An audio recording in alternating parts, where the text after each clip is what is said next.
السلام عليكم ورحمة الله وبركاته. سو دواada daawadayaal waa mar kale iyo walaalkii maxamed cabdiraxmaan. qisada aynu maanta soo qaadan doono waa qiso aadan hore u maqal. waa qisadii haweenaydii la oran jiray Umu Jamiil iyo ninkeedii oo la oran jiray Abu Lahab. kuma ayay ahayd Umu Jamiil? sidoo kale kuma ayuu ahaa Abu Lahab? Umu Jamiil iyo Abu Lahab ma waxay dhibi jireen Nabi Maxamed naxariis iyo nabadgelyo dushiisa ha ahaatee?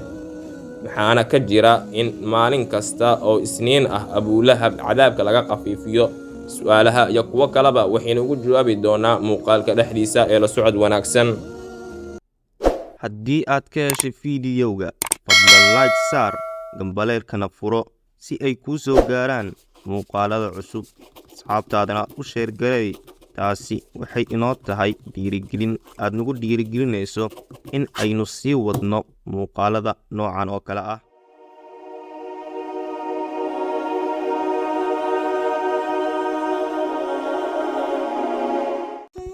Abu Lahab magaciisa saxda ah waxaa la oran jiray Cabdulcuzza ibnu Cabdilmuttalib.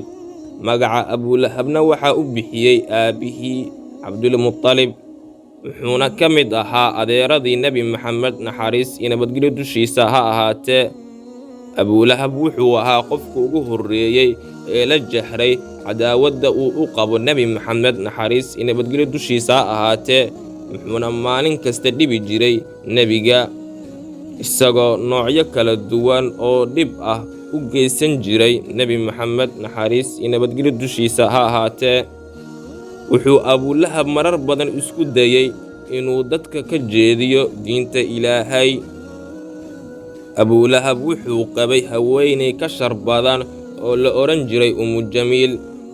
magaceeda saxda ahna waxaa la oran jiray Arwa bintu Xarbin ibnu Umaya ibnu Cabdishams. waxay Umu Jamiil ka mid ahayd haweenka sida aadka looga yaqaano magaalada Makka.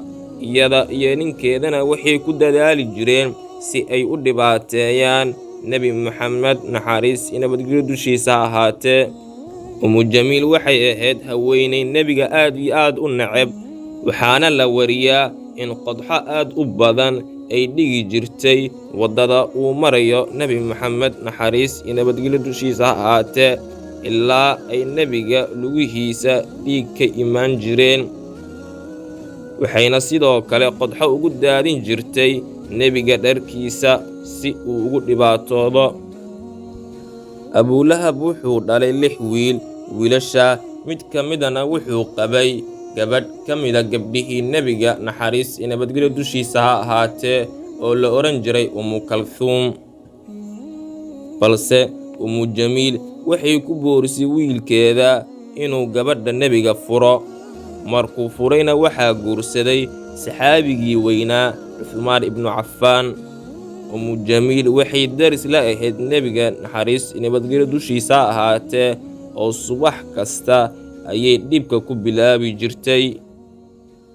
waxaana la sheegaa in Umu Jamiil sadaqaysatay silsilad dahab ah oo ay qoorta gashan jirtay si ay u dhibaatayso diinta Islaamka, wuxuuna Ilaahay ugu beddelay silsilad naar ah.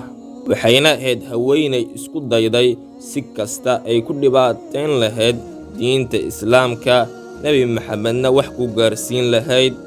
maalintii la amray nebiga in uu qoomkiisa diinta Ilaahay gaarsiiyo, wuxuu fuulay buurta la oran jiray Safa, wuxuuna u soo bandhigay Quraysh diinta Islaamka. balse Abu Lahab ayaa wuxuu yidhi, hoogaagiye, ma waxaad noo soo jamcisay hadalkan? markuu sidaa yidhi waxaa soo degday suuratulmasad.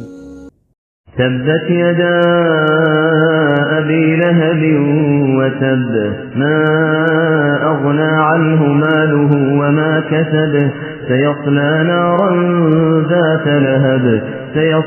نارا ذات لهب وامرأته حمالة الحطب في جيدها حبل من مسد. تبت يدا أبي لهب وتب. waxaa hoogay gacmihii Abu Lahab. maa aghnaa canhu maaluhu wamaa kasab.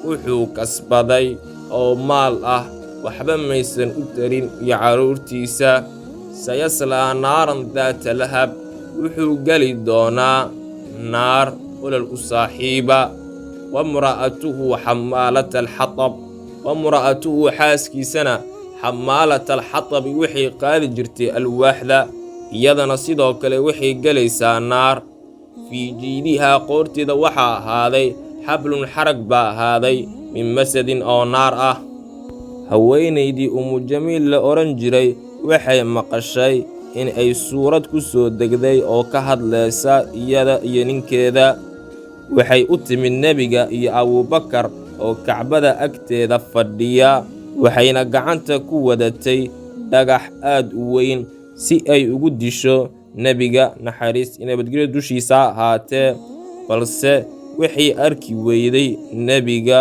oo ilaahay ayaa ka qariyey waxayna arkaysay abuubakar oo keliya waxay abuubakar ku tidhi mee saaxiibka waxaa isoo gaartay inuu icaayay ilaahaa ku dhaartaye haddii aan arki lahaa dhagaxaan ayaa afka kaga dhufan lahaa umujamiil iyo ninkeedii abuulahab labadoodiiba si xun ayay u dhinteen abuulahab cudur xun ayuu u dhintay umujamiilna waxaa la sheegaa in malag ka mida malaa'igta ilaahay uu ceejiyey xadiis aan la hubin saxiixnimadiisa ayaa wuxuu tilmaamayaa in abuulahab laga khafiifiyo cadaabka maalin kasta oo isniin ah waayo wuxuu ku farxay dhalashadii nebiga naxariis iyo nabadgelyo dushiisa ahaatee wuxuuna xorreeyey haweenay addoon u ahayd oo la odhan jiray